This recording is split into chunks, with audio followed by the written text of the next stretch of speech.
Hey everybody, and welcome to Tales from the Clinic. This is a new podcast hosted by Dr. Molly O'Banion and myself, Ashley, just a regular gal. The premise of this podcast is all things pets and veterinary medicine. Dr. Molly is here to do that part. I am here to make sure she's using words us regular people can understand. Each episode we will dive into different aspects of veterinary medicine, interesting cases seen at the clinic, and just general advice on pet ownership in hopes of educating and giving a glimpse into our world. So, let's get started.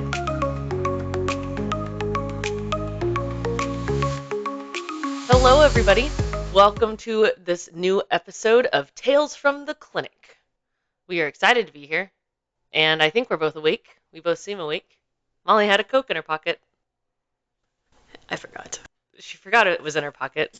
It's for lunch, not for morning. Was it room temperature, or was it, did you just, oh, there's a cold spot. Oh, no, it's totally from room temperature. Oh, okay. It's from my pantry, and I put it in my pockets because... What's in his pockets is precious. I just did. And then I was going to bring it and put it in the fridge, but then it just came up here, and I was like, wow, that's heavy. Yes. So we have a guest today, Mr. Soda Can. Gosh. It's fine. He's chilling. He's chilling. Except he's warm. All right. Well, so today's episode is going to be a little fun. A little fun. It's going to be a lot of fun.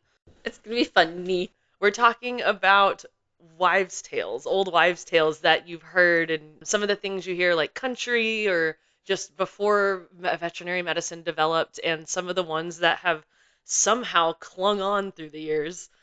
And we're going to cover it. And we're going to disprove some and confirm. I actually don't know. Some of them I'm like, I don't know if that works. Yeah. So we'll see. So these are things that, people come in and they say that they've done this as treatment already, or they've come in and we've diagnosed heartworms, and they're like, it can't possibly be because of this. Like these kinds of things that we see pretty frequently, and we have to try not to laugh because we see it way too often. Like these things, we should be educated past these things at this point, I feel like. But definitely a couple of them don't make sense. No, they don't. But we hear them still all the time. Why? Yeah. Let's do better. Yeah. Oh my gosh. We're going to help you. We're going to help you do better right now. We're being good Samaritans today. Yes. Also, I just hope that y'all get a kick out of this because y'all probably haven't heard some of these. So welcome to our lives. Here we go. You ready? I'm just going to read the list, and you, I guess, react. Don't look at the list if you have the list up. Turn it off. I don't have the list. Okay, perfect. When do I ever have the notes and know what's going on? I don't know. I've got that. We talked about this. I'm going to read the list. You're going to give your first reaction, and then I'll give the scientific response. Cool. Okay. Fair? Yeah. Okay, ready. Number 1. If your dog or cat has an eye infection, rub borax in it. Spicy. First word that comes to mind, spicy. First of all, if I had an eye infection, like pink eye, and anybody tried to rub borax in my eye, there would be a fight. Ouch. And that is, because isn't that... It's an acid. Yeah. It's an acid that people use to, scrub their kitchen and kill ants. Yeah. And you want to put that in your eyeball. Ugh. How would that one have even started? Can you figure out was someone just drunk as a skunk one day?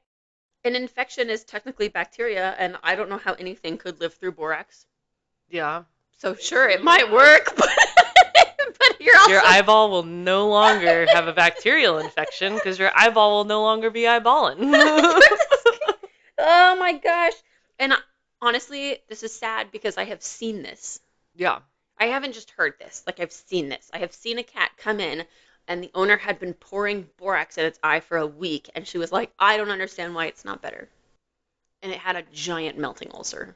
Oh my gosh. Let's just not, please. And the correct thing to do, one, before an appointment, is artificial tears at most. Yes, saline. Yeah. Saline. But go to the doctor. Please don't do that. My goodness. Okay. Fun. Okay, that was just the first one, guys. That was an easy one. Personally. Okay, number 2. Gasoline and motor oil will kill fleas and mites. So if your dog has a flea or mite infection, just dunk them in motor oil. So, first, I could see it getting rid of the fleas and mites, but it would cause more issues. I guess the same thing as the eyeball. If they ingest it somehow, it's hard to stop a dog from licking, even cats from licking. The self-grooming need. If there's any, I'm assuming if there's any small lesions or I guess bite marks and that gets in it, you're opening it up for more infection. Okay, let's just talk about this. So fleas and mites are different, right? Right. Fleas live on the surface, so they're exterior parasites or external parasites, and mites live inside the hair follicle. They're technically still external parasites, but they live like inside the hair follicle. Like they're not just crawling around on the skin. Yeah, they like digging. Mm-hmm. They burrow. The burrow. So if you're dunking your dog in gasoline, you might get rid of the adult fleas. Oh yeah, because the baby eggs are just gonna be. The eggs are sticky. They're just going swimming. They're just gonna hang on, and then they're gonna hatch in a couple days, and you're gonna have the same problem. The mites are inside the hair follicle. They're just gonna be like, "Ha ha, fool, fool!" And now your dog's flammable. Also, the fumes are caustic, so you've maybe caused a respiratory issue. Right? If there was a secondary infection from the fleas and mites, you've significantly irritated it. And gasoline is easy to rinse off, but motor oil? That's like syrup. Yeah. Yeah. Think about having like a long-haired dog. Now you've got a real bad problem. You should probably go shave your dog down. Dawn cuts grease. Dawn cuts grease. When are we doing that? When there is a serious problem of an ocean oil thing spilling. Yes. And we have to rescue those animals. Yes. And it is a concerted effort. Yes. And a lot of them die. Yeah. Okay, so let's not. Let's not. Let's just get flea meds. Yeah. Because flea meds also kill mites. And so it's like both. Also, wouldn't the cost of flea meds versus the cost of enough gasoline and motor oil. It's probably the same. I'm not sure you're going to dunk your dog in motor oil and then put it in your vehicle, right? Right. Hopefully. Yeah. Harry. I don't know. People recycle. I'm not sure. But okay. Flea meds probably are cheaper, actually. $37 goes for some of them for 1 month. That's a whole month. $37 of a tank of gas is 10 gallons. 10 gallons, 10, maybe 14 if you go to one of those like really special places, Buc-ee's. But that's still. What if you have a Labradoodle? Yeah, it's not a big dog size. Yeah. And that's one dunk. And it's one dunk. And it lasts you 5 negative, minutes. Technically, because you're getting more problems. Yeah. You're getting negative days out of that. Let's not. You would be better off buying parasiticides for your yard and treating your yard than doing that. Yeah. And that one we see so often. I can't. Okay, let's move on before I get spicy. Okay. Garlic. Feed your dog or cat garlic if they have a bacterial infection. I've seen it for UTIs. I've seen it for skin infections. I've also seen it for flea prevention. Oh my gosh. I know that increased garlic is a great antioxidant for humans. But antioxidant and antibiotic are not the same thing. Yeah. And then also, isn't garlic extremely dangerous for animals? Okay, and this is actually something I've seen too. Some of those like cook for your pet TikTok things, they're like if you put a teeny tiny sliver of garlic into their meal, it's fine. You just don't want to overwhelm the system. And I'm like, but if you do it constantly, that's still putting it into their system. Also, why are you wasting a whole delicious garlic for one slice? I love cooking, everybody. Don't waste the garlic. Don't waste the garlic. Don't waste the garlic. Okay, so let's get down to the nitty-gritty of it. First of all, fleas aren't vampires. They suck blood, but they're not vampires. They don't care about your garlic. It might actually spice things up. I wonder if that's how that started. Maybe. That would make me so... Maybe. You know what? It probably was. Dracula just decided to make all of his younglings really, really small. And jump high. And jump high so they still feel like they can fly. Oh my gosh. Okay, so garlic. Okay, so there's two different hats that I wear, right? My Western hat and my Eastern hat. Mm-hmm. So Western hat. Garlic is toxic. Don't use it. It's bad. You'll kill things. Any sort of allium species, so your garlics, your onions, all of those have organosulf oxides in them. So it messes with your meth hemoglobin in your blood, which means your hemoglobin cannot carry oxygen anymore, and so you suffocate from your cells. That sounds fun, right? Yes. Don't do that. Don't do that. That's bad. That's bad. And there's not a lot of things we can do. We just go, oh no. Yeah. Bad. Yeah, isn't it like anytime if an animal eats garlic or onion, it's like, okay, well, blood work looks fine now, but we're going to need to be checking every... Yeah, because it can develop over a couple days. It's not great. It also can cause antithrombotic effects, hypotensive effects, so you can stop clotting. It's really not. Yeah. It's really not ideal. My Eastern hat. Garlic does have antibacterial properties. It does.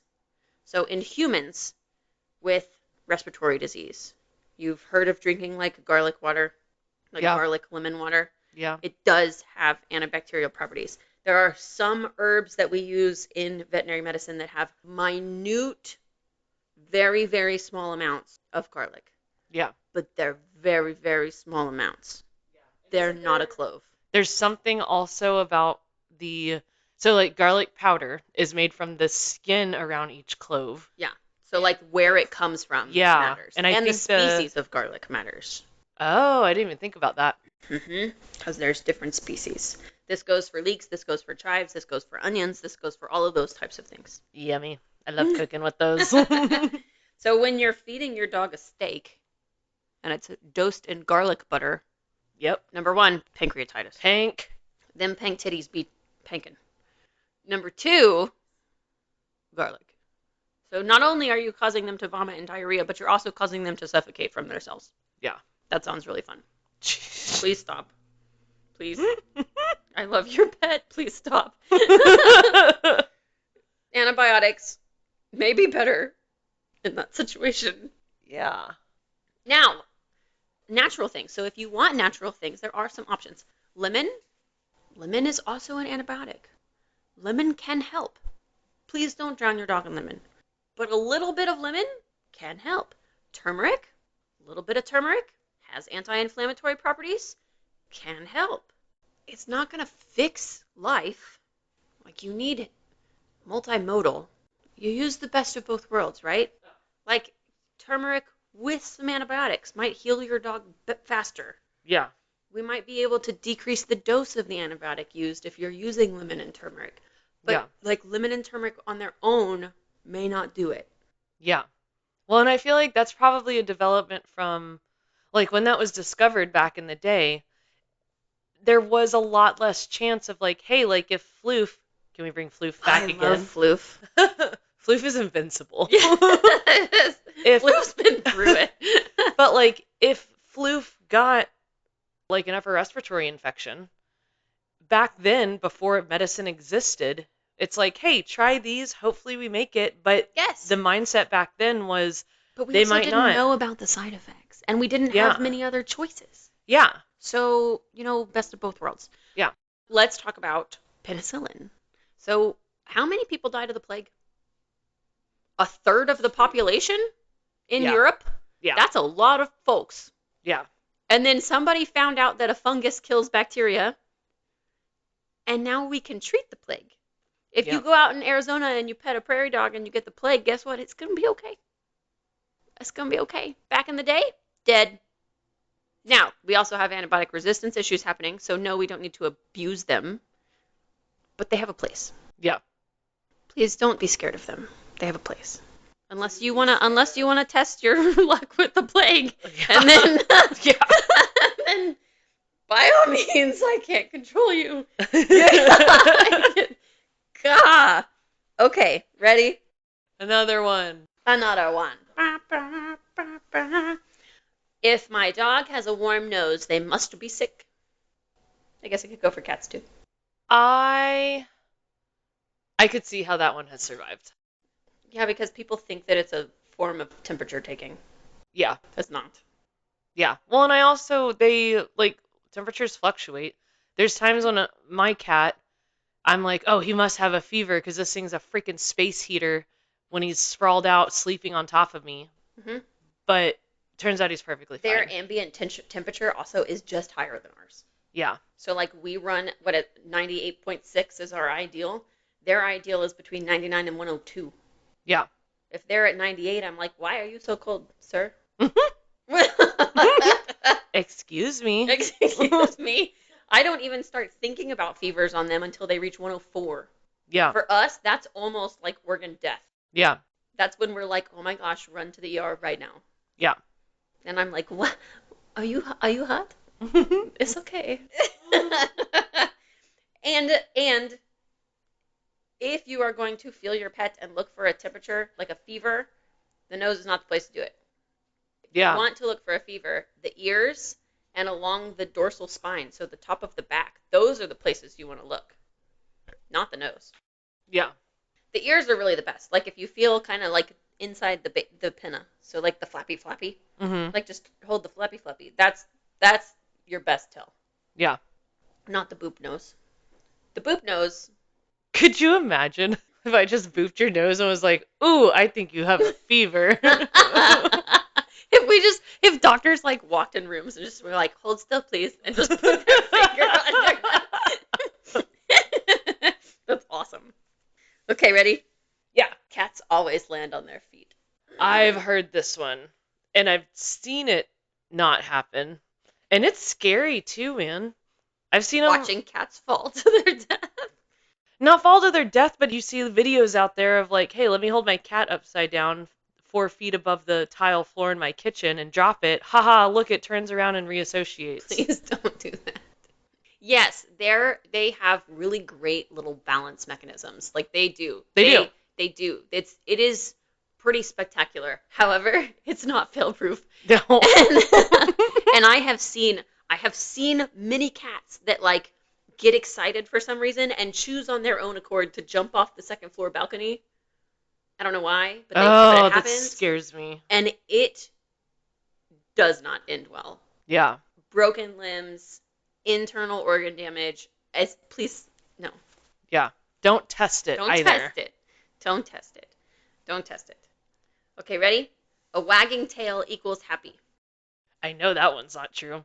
I almost got my face eaten. Mm-hmm. Trusting the dog. Did you know there's different types of wags?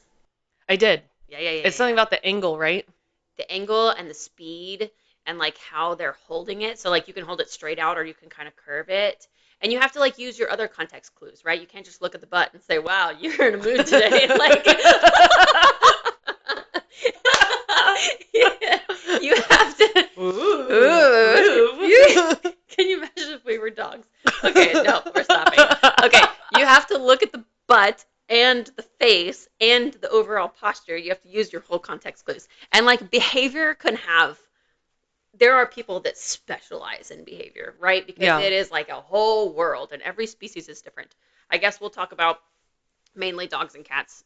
Yes, tail wags in dogs can mean happiness, but tail wags can also mean I'm nervous as heck, back away. Yeah. Cats tail wags means it's coming. Yeah. Watch out. It's a warning sign. It's not good. Especially when they do that like flippy floop, where they're like flip flip, flip flip, flip flip, and then their arm's about to dart out. You better watch. Yeah. Watch out. Did you know goats wag their tails when they're happy? I love goats. Goats are so goofy, man. They do. They go flip flip flip wag and then they jump. They're so cute. Horses can wag their tail when they're pissed. It can be a sign they're about to stampede you. I feel like I've noticed that before. When I didn't know what I was doing with horses, they were like trying to introduce me. And it was flapping a little bit, and it was kind of moving away from my touch, and they were like, back up, we're going to give you a different horse. Yep. It can be a sign of discomfort. Yeah. So, no, wagging tail does not always equal happy. It can, but it does not always. And do your homework, please. Don't judge somebody by the butt. Don't. Yep. Okay. Indoor dogs and cats don't need vaccines or heartworm prevention. Dumb. Didn't we just spiel about this? I feel like we just ranted about this. We did just rant about this. If you want to hear this rant, push back like 3 times. Well, I don't want to rant again. False. Okay. Moving on. Moving on. Dogs eat grass when they're sick. No. Cats too. Cats eat grass when they're sick. No. My cats eat not grass because they've never had grass before to now with our house. But my cats make it impossible for me to try having a vegetable garden. Mm-hmm. And even a cactus. My cat liked to chew on yucca, which... Yucca. Yeah. It was that plant. All these plants died. Jalapenos, you would think Ollie loved them. I couldn't keep a single plant alive, and then they knock them over. Anyway, soapbox. My cat, dumb. But yeah, no, they enjoy the taste, I feel like. Don't we eat salads? Yeah. Technically, they're omnivores. Now, cats are more carnivorous than dogs. Dogs are more omnivorous than cats. So dogs need more carbs and vegetable than cats do, but cats, a veggie every once in a while is not a bad thing. Yeah. Now, Chinese hat. Ready? Ready. Veggies, grass being a veggie. It is. It's a plant. Veggies are cooling. Oh. Mostly. So not they're running... jalapenos. Yeah, I don't know what I was thinking there. But that makes sense because they're running around outside. Hmm? If it's hot outside, if they have a fever. So that could be where this comes from. Yeah. If they have a fever, or if they do have an upset tummy and they have stomach heat, they're eating grass to cool it down. Yeah. People think it's to induce vomiting, but it's not. It's to cool it down. Yeah. According to So it Chinese. could be something small is going on. It could be. It also could be they just want a salad. Yeah.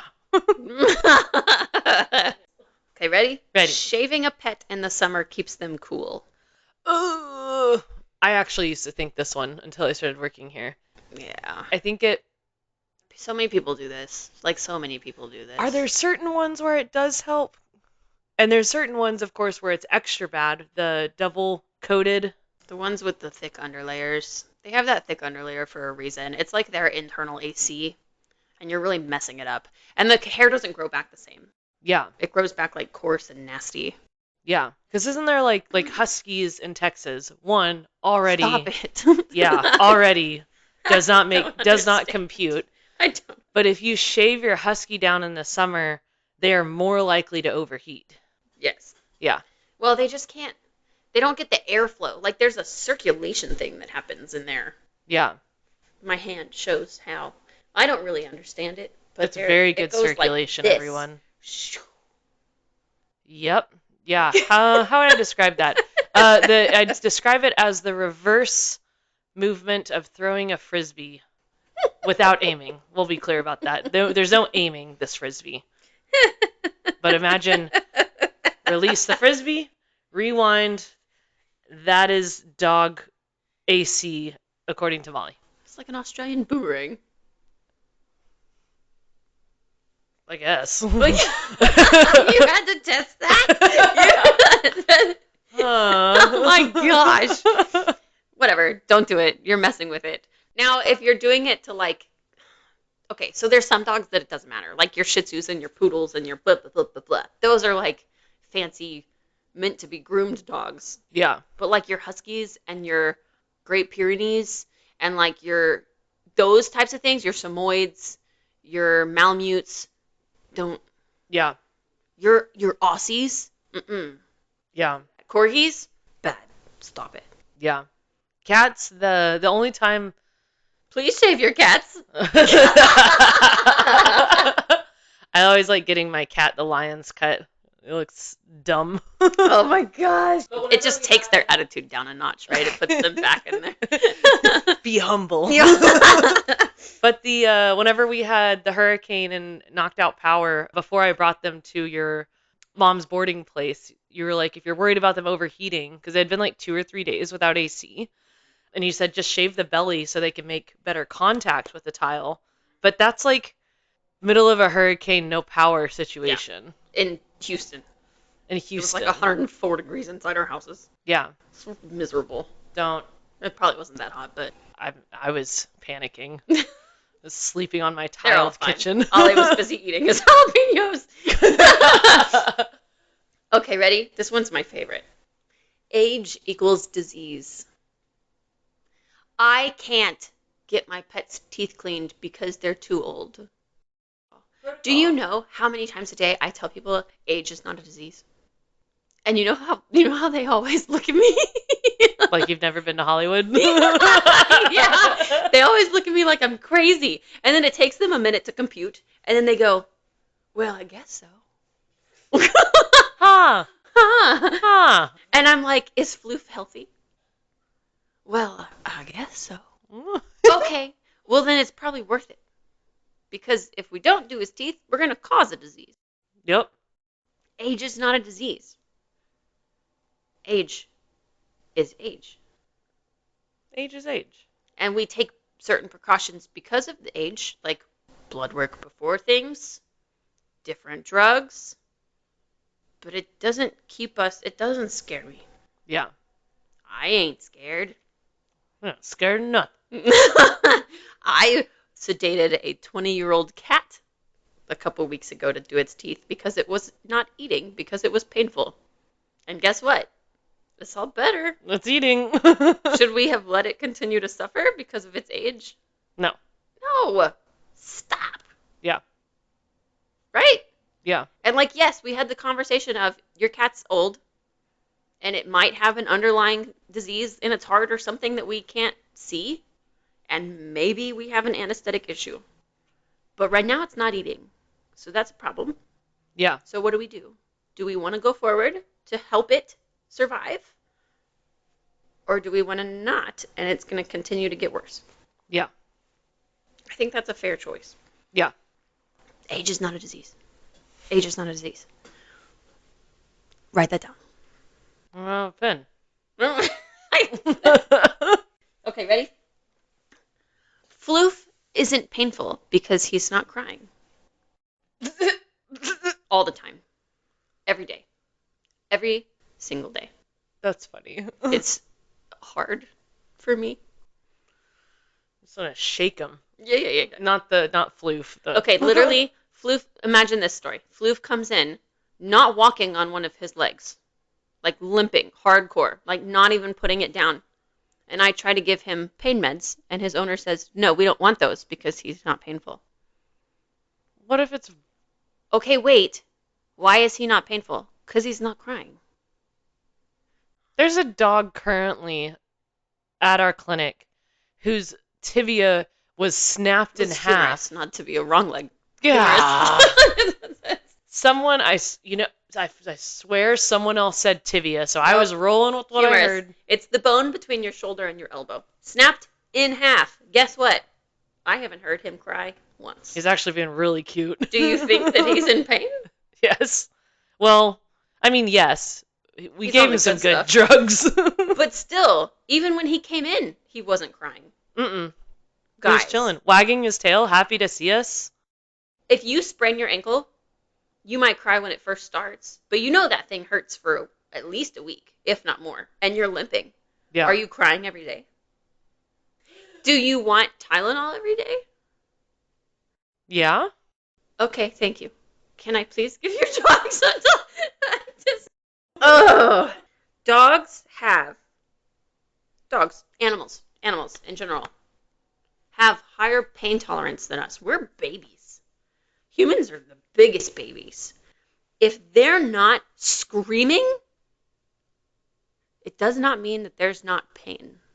Yeah. If they are screaming, they're probably actively dying because that's not I don't usually see them active. Like if No. The dogs and cats and things that I see actively screaming are things with like broken backs, hit by cars, like really, real bad traumatic events. Yeah. Not sprained ankles, torn ACLs, slip discs. Yeah. Well, sometimes slip discs because that's real bad. But like the vast majority of things with pain, I'm nodding. I'm shaking my head no. Yeah. I don't see crying. Well, and that's also not mean it's not there. That's part of your schooling is the being able to tell, because there's other things like you can see pupil dilations, panting, postures. Like you're trained to see what us owners can't see. If the dog is limping and not using its leg, it's because it hurts. Yeah. Thank you. The end. Yeah. I don't want to fight with you. Oh, I have a wives' tale question related to this. So cats do the tight ball posture when like their tummies hurt usually. But do some cats just sit like that? Yeah.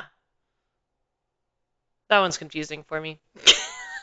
Mainly because I always think Ollie being my soul animal, I always think he's dying from something.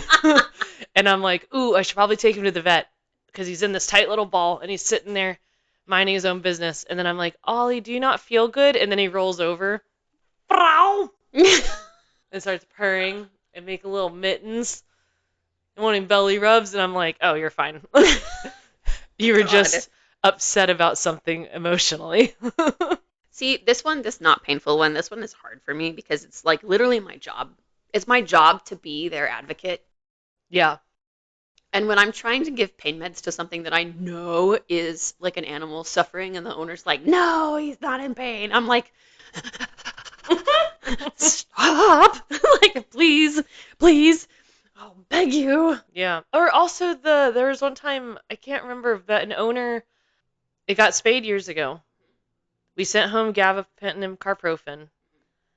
The pet didn't act like it was in pain. So they just didn't give it anything. I think they may have given the meds. And then now, years later, this other pet they got spayed, and they said, oh, well, our last one didn't seem painful, so I think we're going to go ahead and decline the meds this time. Can you imagine having an abdominal surgery with nothing? If you're giving the pain meds and your pet is not acting painful, sounds like the meds are working. And 2, abdominal surgery. But 3, every pet's different. I'm assuming they have different pain tolerances. And also, some pets are better at laying there and healing, while the other ones want to go run into a wall. Run into a wall. Facts. Just facts. Oh, it's just wrong. It's just wrong. I can't. Okay, moving on before I get feisty. Moving on. I can't have fleas and heartworms. I live in a gated community. This does not make any sense to me.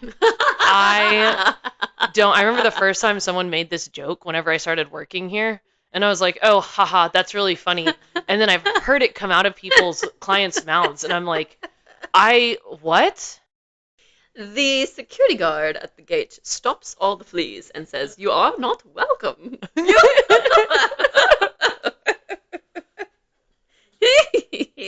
I can't. I'm dead.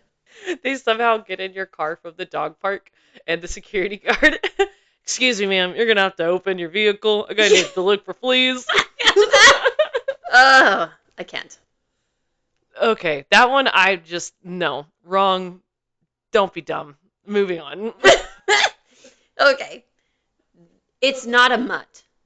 It's a purebred doodle. Oh, this one's been interesting. Did you know, people, that the Labradoodle is an invented species?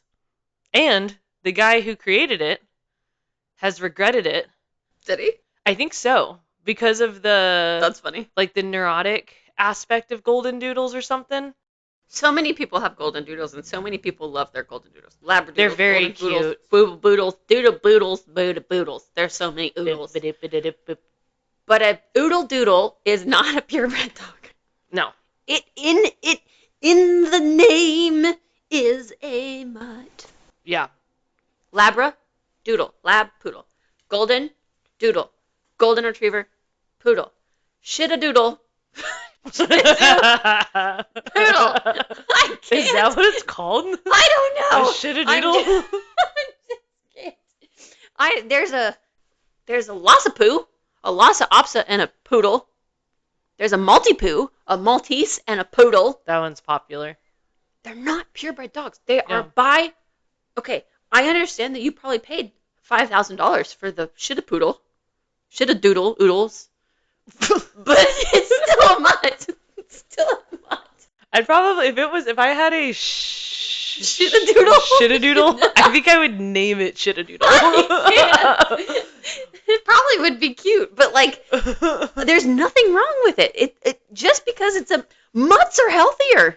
Yeah, that's true. Mutts don't have the purebred disease processes that have been passed down in the generations. Mutts tend to live longer. There's nothing wrong with being a mutt. And if you don't like the word mutt, how about this? Mixed breed. Yeah, mixed breed. And if you want me to put Shitadoodle on your chart, I can. I don't care. But it's not a purebred dog. Oh, people get feisty. People will yell. Yell. This is not a mixed breed dog. It's a doodle. That's so dumb. Also, what's the difference between, like, boutique dogs? Like Shitadoodles? Yeah, so are mixed dogs with, I guess, an end game boutique dogs? Because, like, Frenchies are boutique dogs. Or is that just a... Boutique dog is a term for a dog that was bred by expensive dogs to be expensive. That's it? I mean, come on. I guess what makes... sense. Boutiques are expensive. Seriously, what makes the $10,000 Chihuahua at the pet store better than the $20 Chihuahua at SPCA? Yeah. Not that both of them don't deserve love, but like, come on. Yeah. And you know what drives me nuts? People will go spend $5,000, $6,000, $7,000, $20,000 on a puppy, and then they'll come in for their vaccines, and they're like, I can't afford that rabies vaccine. What? That's so ridiculous. Why did you buy the small car price dog, and then you can't afford the $25 vaccine? Yeah. Do better. We can do better, people. I especially don't understand people paying for the, like, purebred cats or whatever. I'm like, so I think I was told my cats are part ragdoll, part Maine Coon. I've recently learned about Norwegian forest cats. Looks like that too. Also, domestic long hair. Yeah. And they probably are just... Yeah. And my friends spent, what'd they spend? I think it was $8,000 to get a purebred Maine Coon. One, I love Maine Coons, but they have serious medical problems and they don't live long. Mm-mm. And then two, my cat is bigger than their Maine Coon, not just because he's overweight from stealing Cheez-Its. Sorry, Dr. Molly. I try to control him, I swear. But I got mine at a lady who was at her wit's end because 3 of her cats got pregnant at the exact same time, and she posted on Craigslist, help. Mm-hmm. And that's how I got my 2. I didn't pay nothing for them. So, here's another soapbox. We have created this crazy problem because we're all losing our minds over the purebred Frenchie and the purebred doodles that we're willing to pay small car prices for them, and the prices just keep going up and going up and going up. And now we have all these backyard breeders that are making $10,000 Yorkie puppies, and they're treating them like dirt, and they're in horrible living conditions, but they're making a living off of these puppies. Yeah. And that's, in my opinion, not right. Now, you do have breeders that are doing it right. You do. And you do need purebred dogs to live on. You need your purebred Goldens and your purebred Labs and your purebred... But we have taken it to a level where I think it's extreme. Yeah. We need to calm down. Yeah. And it's not about creating turning these animals into what we would like. It's being a home and companion for them. Like, let them exist how they're going to naturally exist. Yes. And the dogs at the shelter deserve just as much love as the Shitadoodle. Yeah. I can't with that word. I can't. Soapbox. Okay. Ready? I like this one. This one's so much fun. And this one happens all the time. We get these appointments pretty regularly. Are you ready? Yes. Boys don't have nipples. So do they? They come in for a check bump. So they just think that their male has A perfectly tumor. placed, but there's multiple They don't in a care. perfect line on They don't both care. sides. They don't care. I have had dogs come in for check lump, and they roll over, and they point to the nipple, and I say, it's okay, we don't have to worry, that's just a nipple. And the people get mad and leave, saying that I don't know what I'm talking about, and they're getting a second opinion. Wait, so then if that's their opinion, what do they think human men have? Maybe they don't have one. Oh, they're like Ken. I'm not sure. They're like Ken. Okay, I see. I don't know. That makes sense. Okay, it makes sense. There's a weird breed of Ken doll humans out there that don't have nipples, and they think that's what everyone. I guess they've never gone swimming before. Okay, sorry, I'm getting off track. Now, do I agree that they're useless? Yes. Yeah, they're They useless. are useless. They do not serve a purpose, and they are not necessary. However, they're still there. And they're not cancerous. And they're not cancerous, and we should not surgically remove them. And they're not ticks. I have had many clients try to pull them off, thinking that they're ticks. Stop. Just stop. If you're pulling and it's not moving, just don't. Don't pull harder. Don't pull harder. Ticks have legs. Like, if you look, you can see. If you need to tell the difference between a nipple and a tick, one, Look for the I'm not legs. going to tell you which one, but one of them has legs. Get a magnifying glass. I promise. One of them has legs. The other one, leave it alone. God. Okay, moving forward. Moving forward. Okay, ready? The last one. Dryer sheets. If you rub them on your dog's nose, it repels mosquitoes. I personally have never heard this one before, but our office manager has heard this one before, and she actually says that it works. I suppose I could see it, but not specifically on the nose, though. I think, like, if rubbing along down the the back. body. Yeah. But I'd also, like... I don't know why you'd rub it on their nose. Also, if I came at my dogs with a dryer sheet in their face, they'd be like, what? That one's interesting. That one's interesting. I guess maybe just it's a strong scent. Probably, and the mosquitoes don't like it. Yeah. But, like, how it can't last that long. Yeah. Maybe, like, an hour. Yeah. Oh, question on this. I would assume it is extremely dangerous to spray off bug repellent on your dog if we're hanging out in the yard. There's got to be something natural. Maybe an oil? Yeah, cedar oil. Cedar oil. Okay. Cedar oil and peppermint oil. Mosquitoes don't like those. Off? I think that they would just lick it. They would lick off. They would lick off, and it would cause them to foam at the mouth, and they would get esophagitis, and they would start puking. Yeah, that's what I would assume. I think it would just cause GI upset. Yeah. I don't think it would... some of those insecticides can cause seizures. Yeah. I don't know if that one specifically. But don't, like, don't do it. Just apply to me, apply to rise food. above. Yeah. Make better choices. Go get some cedar oil. Yeah, or some Peppermint oil. the citronellus plant. These are actually really cool. I saw these in Spain.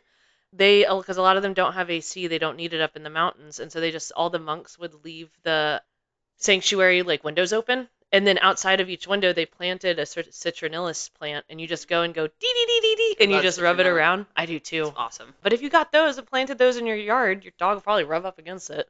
Lemongrass. Lemongrass? Mm-hmm. So Garrett, my husband, we were planting a garden, and he was like, oh, it'd be nice to have some lemongrass for like tea, and bugs don't like it, and snakes don't like it, and all those things. And so he was opening the package, and when he opened the package, he opened too hard. He hulked. His man muscles got in the way, and he went, phew, and lemongrass seeds flew everywhere. And now we are overrun by lemongrass. Y'all's vegetable garden's a little chaotic looking. Also, can I just say, because I went over and like hung out with them one afternoon and was like helping pick the vegetables because we're so cool and hip like that. And how many eggplant and squash plants did y'all plant? Because y'all produce way too much for y'all's household. Like 3. Plant 1 moving forward. We didn't eat any of them. I know. And then she like brought like I don't even 13 like squash to work for us to have, and like, okay, cool, like that's it. nice, but like, why did you plant? So you just wanted vegetable gardens and you don't like the vegetables? I didn't pick them. Garrett tried to get away from carbs, and he was like, "We'll make eggplant lasagna," and I was like, "What?" No. But instead, he just sprinkled lemongrass everywhere, and so now we have an entire section of lemongrass, and the lemongrass is spreading like a fungus into the other sections, and it's gone over the little Humpty Dumpty into our normal grass. They have raised plant beds. And by the now way. we have lemongrass invading our normal grass. I'm really glad to know this. I will not be getting lemongrass. Maybe in a pot. I'll get you some. That's fair. Riff out. I'll rip out some. Here's my PSA. Open your lemongrass packet carefully. Because now it's out of control and we're losing. And I don't know. I don't see a future where we win. The end. I can't anymore. I'm done. I'm cooked. Also, this was a really long episode, but it was fun. Oh my gosh, that's almost an hour. Yeah. Okay, so we're only recording one session today. Yeah. Well, thank you for joining us, everyone. We do this in the mornings before we go downstairs and start the day at the clinic, and we are late. So thank you for listening. I hope this answered some questions. If you think of other old wives' tales, send us an email, drmollydvm@gmail.com. We would love to answer them. We find these really fun. They're And funny. I hope you have an amazing week. We'll talk to you in a couple more. Make good incisions. Please. Thank you for joining us on Tales from the Clinic. Again, we are your hosts, Dr. Molly and regular Ashley. For more insider scoops into the vet med life and pet ownership, hit that subscribe button for updates on new episodes, and of course, share our channel to spread the word. Check the podcast notes below to see how you can get in contact with us. You can find all of Dr. Molly's affordable pet healthcare clinics on social media as well. Thanks again, and talk soon.